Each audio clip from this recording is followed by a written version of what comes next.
जय हिंद दोस्तों। तो आज हम बात करेंगे यूएनओ का थर्ड लेक्चर का। यूएनओ का अभी तक हम 2 लेक्चर कर चुके हैं और इसका आज हमारा जो टॉपिक है डिस्कस करने का टारगेट है वह यूएनओ का तीसरा लेक्चर है। तो अभी तक हम 2 लेक्चर कर चुके हैं जिसमें यूएनओ के बारे में पूरा हम डेप्थ में डिस्कस करते हुए चले आ रहे हैं आराम से। तो जो भी छात्र चाहे BA, BSc, BCom entrance exam 2022 चाहे वह इलाहाबाद यूनिवर्सिटी का एंट्रेंस एग्जाम देंगे, चाहे BHU अर्थात बनारस हिंदू यूनिवर्सिटी का एंट्रेंस एग्जाम 2022 में देंगे, तो उनके लिए हमारी प्रिपरेशन चल रही है। और जो भी वीडियोज़ हम दे रहे हैं BA, BSc, BCom entrance exam के लिए बहुत ही यूज़फुल है। तो जो भी उनके मतलब प्रीवियस में पूछे गए प्रश्न हैं उनको बता रहे हैं आपको, और आगे हम आपको पढ़ा रहे हैं एकदम सीक्वेंस से। तो हमारे चैनल पर जीके प्लस करंट अफेयर्स की पूरी प्लेलिस्ट बना हुआ है, जीके प्लस करंट अफेयर्स की क्लासेस का। तो हम उसका लिंक आपको डिस्क्रिप्शन में दे देंगे, वहाँ से जाकर जरूर चेक कीजिएगा। और हिंदी की भी क्लास स्टार्ट हो चुकी है और आपके हिस्ट्री की भी क्लास स्टार्ट हो चुकी है, तो आपको लिंक आपको डिस्क्रिप्शन में मिल जाएगा, वहाँ से जाकर वीडियोज़ जरूर देखिएगा।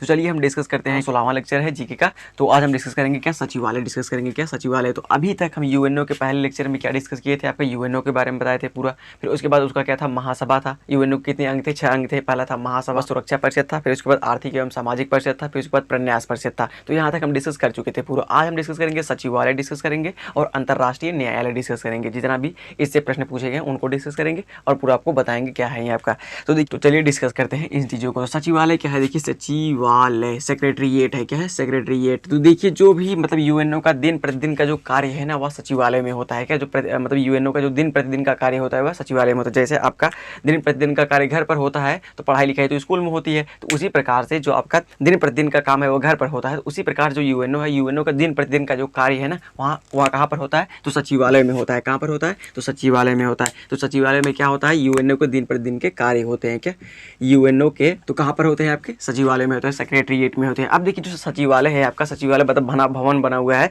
ये कहाँ मतलब इसका प्रमुख कौन होता है, क्या इसका प्रमुख कौन होता है, तो जो सचिवालय का प्रमुख होता है वह महासचिव होता है। कौन, महासचिव होता है आपका। कौन, महासचिव होता है। तो बातों को गौरपूर्वक सुनिएगा। जो आपका सचिवालय है, सचिवालय का मुख्य कौन होता है, तो मुख्य कौन होता है आपका, तो महासचिव होता है। कौन, महासचिव। आपसे प्रश्न पूछे सचिवालय का प्रमुख कौन होता है, तो महासचिव होता है। क्या, महासचिव। अब बात आती है जो महासचिव है इसकी नियुक्ति कौन करता है, क्या इसकी नियुक्ति कौन करता है, तो बातों को गौरपूर्वक सुनिएगा हम क्या कह रहे हैं। देखिए जो महासभा था, हम आपको इससे भी चीज़ डिस्कस कर चुके हैं। यदि प्रीवियस का मतलब वीडियो नहीं देखे तो आपको आगे का वीडियो नहीं समझ में आएगा। तो जो महासभा होता है सुरक्षा परिषद के आग्रह पर किसकी नियुक्ति करता है, आपका महासचिव की नियुक्ति करता है। किसकी, महासचिव की। तो सुरक्षा परिषद के आग्रह पर जो महासभा है आपके, जिसमें 193 देश है, वह सभी मिलकर आपके महासचिव की मतलब नियुक्ति करते हैं। देखिए महासचिव की नियुक्ति कौन करता है, तो महासचिव की नियुक्ति कौन करता है, तो देखिए सुरक्षा परिषद के आग्रह पर सिक्योरिटी जो काउंसिल है आपका वह आग्रह करेगा। किससे आग्रह करेगा, महासभा से आग्रह करता है। तब जाकर जो महासभा में बैठे हैं आपके मेंबर बैठे हुए हैं, 193 देशों के जो मेंबर बैठे हैं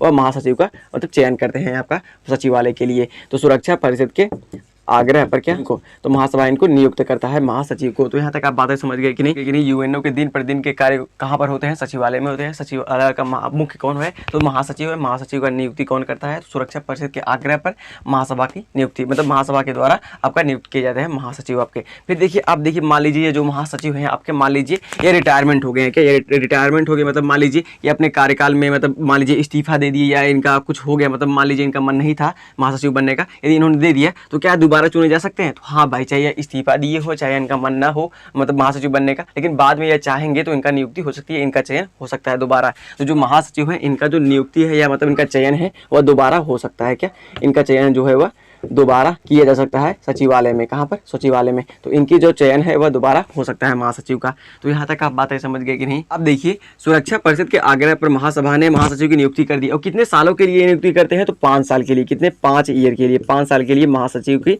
नियुक्ति की जाती है सचिवालय में आपके। तो सुरक्षा परिषद के आग्रह पर जो महासभा है आपका वह 5 वर्षों के लिए महासचिव की नियुक्ति करता है। अब देखिए क्या यह इस महासचिव का नियुक्ति मतलब चयन फिर से हो सकता है, दोबारा हो सकता है, हाँ हो सकता है। कब हो सकता है, तो दोबारा इनका चयन हो सकता है। तो देखिए और बातें कर लेते हैं इनमें। अब देखिए जो आपका यूएनओ का हम आपको बताए थे, जैसे आपका भारत का संविधान है उसी प्रकार उसका क्या है, घोषणा पत्र है। तो घोषणा पत्र में आपका वर्णित है, मोटे मोटे अक्षरों में लिखा गया है यूएनओ के घोषणा पत्र में कि देखिए जो आपका संगठन है, क्या जो संगठन है आपका, उसका जो प्रशासनिक अधिकारी होता है ना वह कौन होता है, तो आपका महासचिव होता है। कौन, महासचिव होता है। तो आपके यूएनओ के घोषणा पत्र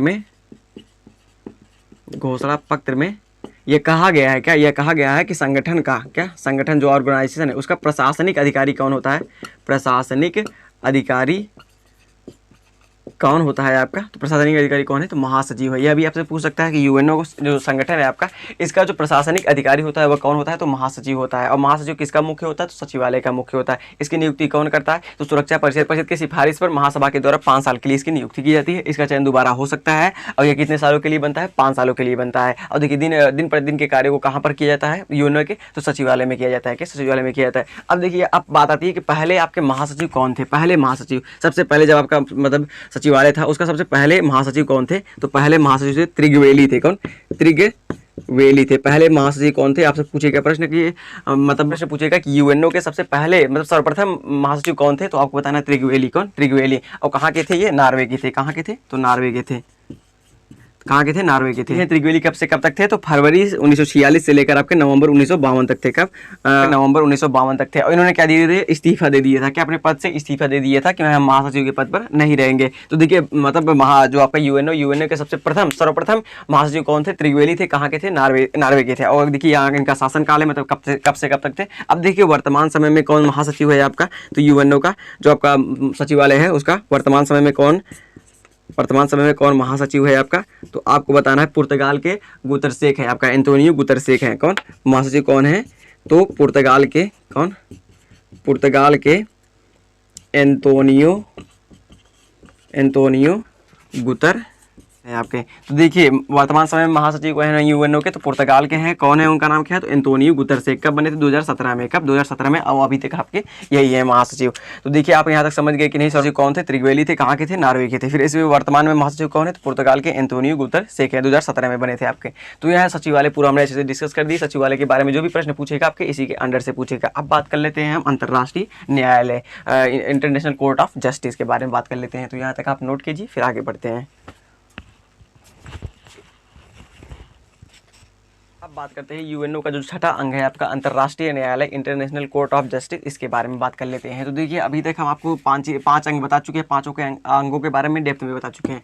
तो देखिए अब बात करते हैं अंतर्राष्ट्रीय न्यायालय। अब देखिए बात आती पहले कि ये कहाँ पर स्थित है, हम आपको प्रीवियस में बता चुके हैं ये कहाँ पर स्थित है, तो आपका नीदरलैंड के हेग में स्थित है। कहाँ पर, नीदरलैंड के हेग में स्थित है। कहाँ पर, नीदरलैंड के हेग में स्थित है। और वह जो पांचों हैं आपके जो बचे पांचों, वो कहाँ पर स्थित है, तो वह आपके 17 एकड़ की जमीन और 39 मंजिल की इमारत में आपके स्थित है, अर्थात यूएनओ के मुख्यालय में ही स्थित है आपके। तो वह और यह कहाँ पर स्थित है, नीदरलैंड के हेग में स्थित है आपका। और जो आपका मुख्यालय स्थित है यूएनओ का, वह कहाँ पर है, तो न्यूयॉर्क शहर में, अमेरिका के न्यूयॉर्क शहर में। बट ये कहाँ पर है, तो यहाँ पर है। अब देखिए बात आती है, देखिए हम आपको बताए थे जो आपका यूएनओ का स्थापना कब हुई थी, तो अब हम बताए थे 24 अक्टूबर 1945 को यूएनओ की स्थापना हुई थी। बट इसकी स्थापना कब हुई थी, अंतर्राष्ट्रीय न्यायालय की स्थापना कब हुई थी, यह भी आपसे पूछ सकता है। तो आपको बताना है तो 46 कब, 3 अप्रैल 1946 को हुई थी। इसकी स्थापना कब हुई थी, तो 3 अप्रैल 1946 की इसकी स्थापना हुई थी। तो बातों को गौरपूर्वक सुनिएगा। आपसे पूछे यदि अंतर्राष्ट्रीय न्यायालय की स्थापना कब हुई थी, तो 3 अप्रैल 1946 को इसकी स्थापना हुई थी। अब देखिए बात करते हैं, अब देखिए न्यायालय है आपका, तो न्यायालय का क्या होता है, जैसे मान लीजिए भारत का है, भारत में संविधान लगता है आपका, भारत में जो भी भारत का संविधान है उसको हम संविधान कहते हैं। लेकिन जो आपका अंतर्राष्ट्रीय न्यायालय है उसको हम क्या कहते हैं, उसके संविधान को क्या कहते हैं, तो संविधि कहते हैं। क्या कहते हैं, संविधि कहते हैं। तो अंतर्राष्ट्रीय न्यायालय के मतलब जो आपका संविधान है उसको क्या कहते हैं, तो संविधि कहते हैं। क्या कहते हैं, संविधि कहते हैं। अब जैसे मान लीजिए आपका अंदर जैसे भारत है, भारत में यदि आप किसी से लफड़ा करेंगे या मार झगड़ा करेंगे या किसी का मर्डर करेंगे, तो मतलब आपका भारत की जो कोर्ट है आपके, वो आपको सजा देंगे। अगर यदि आपका किसी देश के साथ, मान लीजिए भारत है, भारत का झंझट किससे हो गया, मतलब युद्ध किससे हो गया, पाकिस्तान से हो गया, तो जो मामला है वह कहाँ पर जाएगा आपका, तो अंतर्राष्ट्रीय न्यायालय में जाएगा। कहाँ पर, अंतर्राष्ट्रीय न्यायालय में।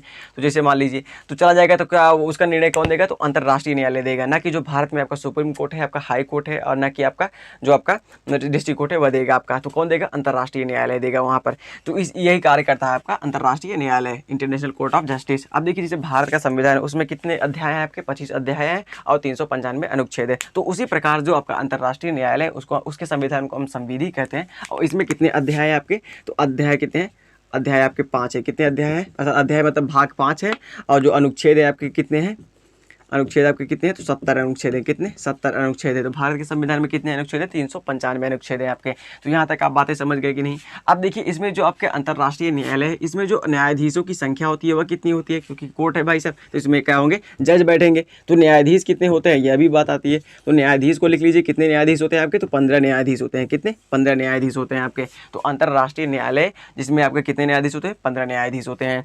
इनकी नियुक्ति कितने वर्षों के लिए की जाती है, तो इनकी नियुक्ति 9 वर्षों के लिए की जाती है। कितनी, इनकी जो नियुक्ति है वह कितने वर्षों के लिए की जाती है, तो 9 वर्ष के लिए की जाती है। कितने, तो 9 वर्षों के लिए। तो देखिए जो आपका अंतर्राष्ट्रीय न्यायालय उसमें कितने न्यायाधीश है, तो आपको 15 न्यायाधीश है और उनकी नियुक्ति कितने वर्षों के लिए की जाती है, तो 9 वर्षों के लिए की जाती है। कितने, 9 वर्षों के लिए की जाती है। अब देखिए प्रत्येक 3 वर्ष के बाद आपके 5 जो न्यायाधीश है वह अवकाश ग्रहण करते हैं। क्या, प्रत्येक 3 वर्ष के बाद आपके जो 5 न्यायाधीश है वो अवकाश ग्रहण करते हैं। अब देखिए एक बात और ध्यानपूर्वक सुन लीजिएगा, एक ही देश के 2 न्यायाधीश नहीं हो सकते हैं। क्या, एक ही देश के 2 न्यायाधीश नहीं हो सकते। जैसे 15 न्यायाधीश है तो एक ही, जैसे मान लीजिए भारत है तो भारत के 2 न्यायाधीश उसमें नहीं रह सकते हैं। क्या, भारत के 2 न्यायाधीश उसमें नहीं रह सकते हैं आपके। तो देखिए जो आपका एक ही देश है तो एक ही देश के आपके अंतर्राष्ट्रीय न्यायालय में 2 न्यायाधीश नहीं हो सकते हैं। तो एक ही देश के 2 न्यायाधीश अंतर्राष्ट्रीय न्यायालय में आपके इंटरनेशनल कोर्ट ऑफ जस्टिस में नहीं रह सकते। क्या, नहीं हो सकते, यह हो ही नहीं सकता, पॉसिबल नहीं है आपका। तो देखिए आपके एक ही देश के 2 न्यायाधीश आपके अंतर्राष्ट्रीय न्यायालय में न्यायाधीश के पद पर नहीं रह सकते हैं। अब देखिए जो 15 न्यायाधीश है ना, 15 न्यायाधीश की बातों को गौरपूर्वक सुनिएगा। ये 15 न्यायाधीश हो गए। अब इस 15 न्यायाधीशों में से यह चयन होगा कि कौन अध्यक्ष न्यायाधीश रहेगा और कौन उपाध्यक्ष न्यायाधीश रहेगा। तो ये 15 मिलकर चयनित करते हैं कि कौन हमारे अध्यक्ष न्यायाधीश रहेंगे और कौन हमारे उपाध्यक्ष न्यायाधीश रहेंगे। तो यही 15 अपना चुनते हैं। क्या, 15 चुनते हैं कि हमारे अध्यक्ष न्यायाधीश कौन रहेंगे। एक अध्यक्ष न्यायाधीश का चुनाव करते हैं यही, और एक अपने उपाध्यक्ष न्यायाधीश का, क्या, एक अपने उपाध्यक्ष न्यायाधीश का चयनित करते हैं। क्या, चयन करते हैं, तो उपाध्यक्ष का। तो देखिए क्या हुआ, यही 15 में से आप क्या करेंगे, एक मतलब मेन जिस प्रकार से आपके इसमें वर्तमान में कौन है, भारत के साहब हैं, क्या, बोबड़े साहब हैं। तो उसी प्रकार से आपके जो 15 न्यायाधीश है इसमें से एक अध्यक्ष न्यायाधीश रहेंगे, यही चुनेंगे। यही क्या 15 जने बैठे हैं, जो इसमें से ज़्यादा एक्सपीरियंसदार रहेगा वही अध्यक्ष न्यायाधीश हो जाएगा, और जो मतलब थोड़ा कम रहेगा, कम क्या वो लेवल में रहेंगे, एक उपाध्यक्ष बन जाएंगे। फिर उसके बाद उसके नीचे सभी रहेंगे, तो 13 उसके नीचे रहेंगे, और एक अध्यक्ष न्यायाधीश रहेगा, एक उपाध्यक्ष न्यायाधीश रहेगा, बचे 13 उसी में बैठे रहेंगे आपके। लेकिन जो 3 वर्ष के लिए है, 3 वर्ष के प्रत्येक 3 वर्ष के बाद वो 5 न्यायाधीश क्या होंगे, आपके अवकाश ग्रहण कर लेंगे। तो यह होता है। तो पूरा हमने अंतर्राष्ट्रीय न्यायालय डिस्कस कर दिया। देखिए क्या, तो अंतर्राष्ट्रीय न्यायालय कहाँ पर स्थित, नीदरलैंड के हेग में स्थित है। कहाँ, कब स्थापना हुई थी, 3 अप्रैल 1946 को स्थापना हुई थी। ये इंपॉर्टेंट है। अब देखिए इसके संविधान को क्या कहते हैं, संविधि। इसमें कितने अध्याय हैं, 5 अध्याय। कितने अनुच्छेद है, 70। अब देखिए जो आपके अंतर्राष्ट्रीय न्यायालय है इसमें कितने आपके न्यायाधीश बैठते हैं, तो 15 न्यायाधीश होते हैं, और इनकी नियुक्ति कितने वर्षों के लिए होती है, 9 वर्षों के लिए होती है। प्रत्येक 3 वर्ष के बाद 5 न्यायाधीश अवकाश ग्रहण करते हैं। फिर उसके बाद देखिए इसमें क्या हुआ, एक ही देश के 2 न्यायाधीश नहीं हो सकते हैं आपके अंतर्राष्ट्रीय न्यायालय में। देखिए अब 15 न्यायाधीश है, इसमें से एक अध्यक्ष न्यायाधीश का चुनाव करते हैं, यही खुद चुनाव करेंगे, और एक उपाध्यक्ष आपका न्यायाधीश का चुनाव करेंगे। कितने वर्षों के लिए करते हैं, तो 3 वर्षों के लिए करते हैं। कितने वर्षों के लिए, तो 3 वर्षों के लिए करते हैं। कितने वर्षों के लिए, 3 वर्षों के लिए आपका एक अध्यक्ष और उपाध्यक्ष का चुनाव करते हैं। कितने वर्षों के लिए, तो 3 वर्षों के लिए। अब देखिए जो अंतर्राष्ट्रीय न्यायालय है इसकी भाषा कौन कौन सी है। क्या, इसमें कौन कौन सी भाषा आप बोल सकते हैं। यहाँ पर जाने पर परमिशन आपको है, हिंदी बोलेंगे, इंग्लिश बोलेंगे, फारसी बोलेंगे, उर्दू बोलेंगे, फ्रेंच बोलेंगे। क्या क्या परमिशन है, आप यहाँ पर अंतर्राष्ट्रीय न्यायालय में जाएंगे, जब अपना मुद्दा रखेंगे किस भाषा में आप रखेंगे। तो यहाँ पर जो आप मतलब अनुमति देता है अंतर्राष्ट्रीय न्यायालय कि आप इन भाषाओं को बोलिए। कौन है, पहला तो आपका इंग्लिश है। क्या है, इंग्लिश है आपका। क्या, इंग्लिश है। फिर उसके बाद फ्रेंच है आपका। क्या, फ्रेंच है आपका। तो देखिए जो अंतर्राष्ट्रीय न्यायालय में वह 2 ही आप भाषा बोल सकते हैं। क्या, 2 ही भाषा बोल सकते हैं, एक इंग्लिश बोल सकते हैं और एक आप फ्रेंच बोल सकते हैं। बस 2 ही भाषा आप बोल सकते हैं। अब यदि देखिए बातों को गौरपूर्वक सुनिएगा, यदि 15 न्यायाधीश हैं, क्या 15 न्यायाधीश हैं, यदि मान लीजिए कोई इमरजेंसी आ गई, क्या कोई इमरजेंसी आ गई, 15 में से यदि 9 न्यायाधीश हैं आपके, क्या अंतर्राष्ट्रीय न्यायालय में यदि 15 में से 9 न्यायाधीश यदि उपस्थित हैं, तो जो न्यायालय का कार्य है वह चलता ही रहेगा। क्या, चलता रहेगा, मतलब ठप नहीं होगा, बंद नहीं किया जाएगा। यदि 15 में से 9 न्यायाधीश उपस्थित हैं आपके न्यायालय में, तो जो आपका अंतर्राष्ट्रीय न्यायालय है उसका जो कार्य है वह चलता रहेगा, मतलब चलता रहेगा। आप सोचेंगे यदि 15 है तो 15 मतलब रहने पर ही न्यायालय का कार्य चलेगा, नहीं। यदि उसमें से 9 आपके न्यायाधीश उपस्थित है न्यायालय में, तो जो आपका कार्य है, जो भी मतलब उसका प्रोसेस है, कार्य है, वह चलता ही रहेगा, बंद नहीं होगी आपकी, न्यायालय बंद नहीं होगा। तो क्या न्यायालय का जो कार्य है आपका वह चलता रहेगा। क्या, न्यायालय का जो कार्य है आपका वह चलता रहेगा। क्या, चलता रहेगा आपका। तो यहाँ तक आप बातें समझ गए कि नहीं। हमने 3 चीज़ें और बताई आपको। एक मिलकर एक अध्यक्ष न्यायाधीश का चुनाव करते हैं, एक उपाध्यक्ष का न्यायाधीश का चुनाव करते हैं। वो कितने वर्षों के लिए करते हैं, 3 वर्षों के लिए करते हैं। और अंतर्राष्ट्रीय न्यायालय का जो भाषा है वो कौन कौन सी है, तो इंग्लिश है आपका, फ्रेंच है। और उसके बाद देखिए 15 में से यदि 9 न्यायाधीश उपस्थित हैं आपके अंतर्राष्ट्रीय न्यायालय में, तो जो उसका कार्य है वह चलता रहेगा। यह नहीं है कि 15 के 15 उपस्थित रहेंगे तभी आपका न्यायालय स्टार्ट होगा, नहीं। यदि 9 आपके उपस्थित है तो कार्यालय स्टार्ट की जा सकती है। क्या, चालू की जा सकती है आपके, जो उसका मतलब मुद्दा है सब कुछ आप वहाँ डिस्कस कर सकते हैं। आपके जो केसेस हैं आपके के। तो ये रहा पूरा अंतर्राष्ट्रीय न्यायालय के बारे में हमने बता दिए। अब बात कर लेते हैं अभी भारत में जो आपके न्यायाधीश हुए हैं अंतर्राष्ट्रीय न्यायालय में, वो कौन कौन हुए उनके बारे में हम जान लेते हैं। तो पहले यहाँ तक नोट कीजिए। पूछ सकता है कि अंतर्राष्ट्रीय न्यायालय में भारत के प्रथम न्यायाधीश कौन बने थे। क्या भारत के प्रथम न्यायाधीश कौन बने थे? तो आपको क्या बताना है, बेनेगल रामाराव बने थे। कौन? बेनेगल रामाराव। तो देखिए हमने लिस्ट बना दी है अंतर्राष्ट्रीय न्यायालय में भारतीय न्यायाधीश जो हुए और उनका कार्यकाल। तो जो अंतर्राष्ट्रीय न्यायालय में जो भारत के प्रथम न्यायाधीश थे वो कौन थे? बेनेगल रामाराव थे। कौन? बेनेगल रामाराव थे। और उनका कार्यकाल कब से कब तक था? तो आपका 1952 से लेकर 1953 तक थे, मतलब एक ही वर्ष के लिए आप ये बने थे। फिर देखिए उसके बाद कौन से दूसरे कौन बने थे? तो नागेंद्र सिंह बने थे। कौन? नागेंद्र सिंह बने थे। और उनका कार्यकाल कब से कब तक था? तो 1973 से लेकर 1988 तक कब तक? और मतलब ये लगभग से 8-15 साल मतलब आपके अंतर्राष्ट्रीय न्यायालय के न्यायाधीश थे। क्या? नागेंद्र सिंह भाई साहब बहुत मतलब समय काल मतलब 15 साल रह चुके हैं। तो देखिए फिर उसके बाद रघुनंदन पाठक थे। तीसरे कौन थे? रघुनंदन पाठक थे। 1989 से लेकर आपके 91 तक, कब तक? 2 साल के लिए थे आपके। फिर उसके बाद बने थे दलवीर भंडारी। कब बने हैं? 2012 में बने हैं। 2012 में ये बने थे। अभी तक इनका जो शासनकाल है वो समाप्त नहीं हुआ है। तो दलवीर भंडारी आपके देखिए 15 न्यायाधीश है, उसमें 15 न्यायाधीश चाहिए आपके अंतर्राष्ट्रीय न्यायालय में। तो उसी में आपके क्या है? दलवीर भंडारी भी हैं आपके भारत के क्या अंतर्राष्ट्रीय न्यायालय में आपके। तो देखिए बेनेगल रामाराव जो है 1952 से लेकर 1953 तक थे भारत के मतलब अंतर्राष्ट्रीय न्यायालय में। भारत के प्रथम न्यायाधीश कौन थे? तो बेनेगल रामाराव थे, भारत की तरफ से। क्या? भारत की तरफ से। और नागेंद्र सिंह उसके बाद उसके थे। फिर उसके बाद रघुनंदन पाठक थे। फिर उसके बाद दलवीर भंडारी थे। तो आप अंतर्राष्ट्रीय में आशा है आप समझ ही गए होंगे। तो यहाँ तक आप इनको भी नोट कर लीजिए, आशा है यहाँ तक नोट कीजिए। हाँ एक बात है, ये पूछ सकता है आपका पहला वाला पूछ सकता है कि मतलब अंतर्राष्ट्रीय न्यायालय में भारत के प्रथम न्यायाधीश कौन थे? तो बेनेगल रामाराव थे आप। तो नोट कीजिए यहाँ तक।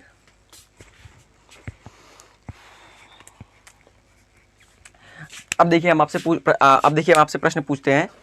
अभी हम आपको पढ़ाए हैं पूरा यूएनओ से, उससे प्रश्न पूछते हैं कि यूएनओ की स्थापना कब हुई थी। क्या? यूएनओ की स्थापना कब हुई थी? और जो आपका यूएनओ का मतलब जो आपका 39 मंजिले की इमारत बनी है, क्या यह दान में दी गई ज़मीन पर बनी है और किसके द्वारा दान पर दी गई ज़मीन में बनी है? और आपसे पूछे जो यूएनओ आपका यूनाइटेड नेशन से, ये नाम कौन रखे थे और कहाँ के राष्ट्रपति थे, ये आप बता दीजिएगा कमेंट में।